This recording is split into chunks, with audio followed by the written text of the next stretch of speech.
Let go and let God. Have you ever heard of that saying? It's an interesting saying that perhaps we understand it, but at the same time, perhaps we don't. Because it can mean so many different things to so many different people. Today, in this inspirational video, I want to just go over my interpretation of this saying. Because what I've realized is that most of the time, when we're working towards a goal, a dream that we have, those doubts and worries that we also entertain in our minds are not actually of God. If you think about it, if we take the concept of God and contemplate what that means, we will realize that God wouldn't doubt in anything.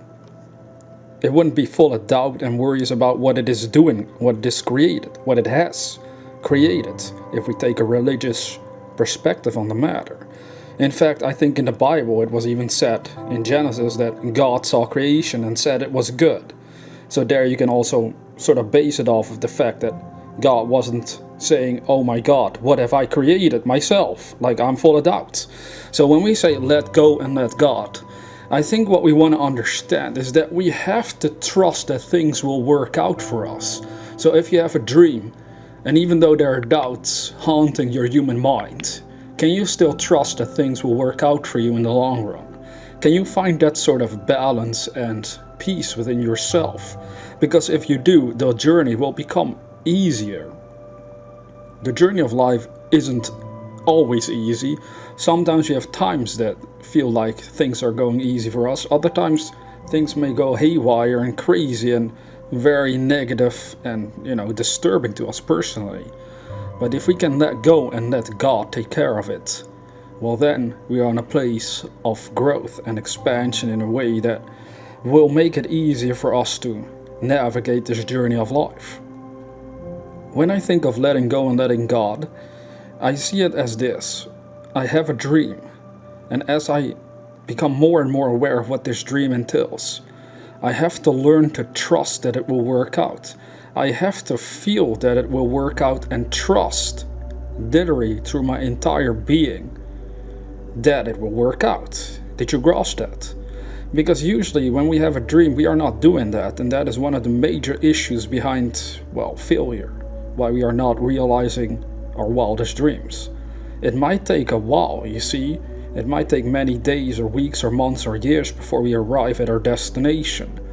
But the one who perseveres, who keeps his mind focused on that end destination, will sooner or later arrive. This is part of the teachings we've been sharing throughout this channel in general. All these great authors from the past, these coaches, speakers, mystics, all said the same thing essentially. That if we can just focus on where we want to go, then God will take us there. God being the universe. The universe itself will reshuffle in order for us to live our dreams. That's sort of a symbolic way of describing the process of manifestation. It's absolutely incredible. Have you been letting go of your troubles and let it over to God? Let God guide you. Let God do the work. God works with and through you. So the inspired ideas become God in action with and through you as you are expressing them. It's a beautiful concept that can help anyone who is feeling stuck.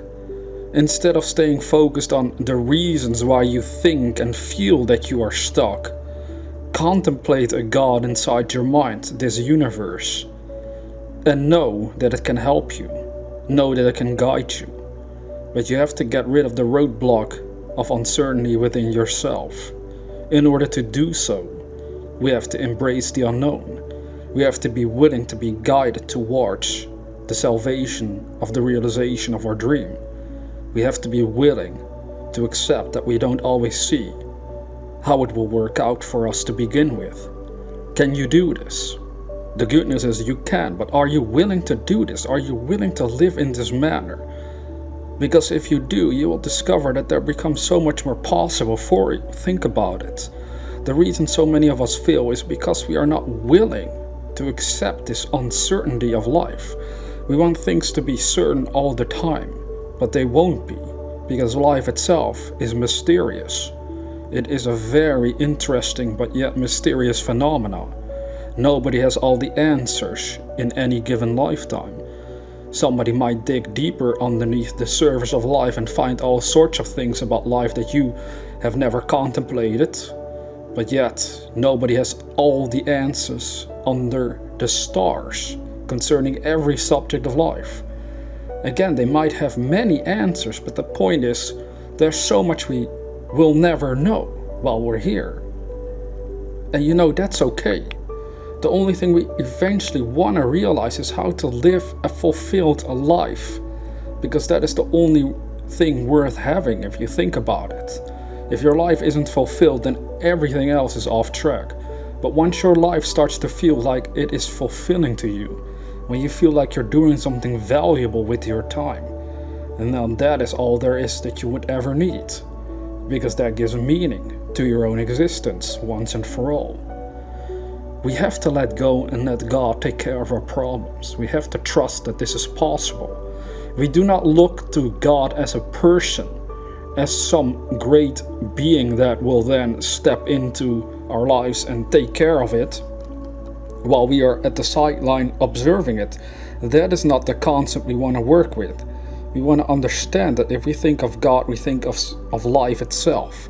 We think of this existence itself in all its glory and in all its, destructiveness. And we know and can see evidence of things coming and going, growing and dying. Therefore, your dreams are also in a process of growing and dying at the same time. You realize more and more of your soul essence, of your own dreams. But at the same time, one day they will all vanish and die, and nothing is left behind of it. Is that a sad idea? At first it may be, but eventually it is actually very beautiful. It keeps things going, it keeps things changed and interesting for all of creation, if you think about it. So it doesn't become repetitive either. We all have a unique way of expressing life.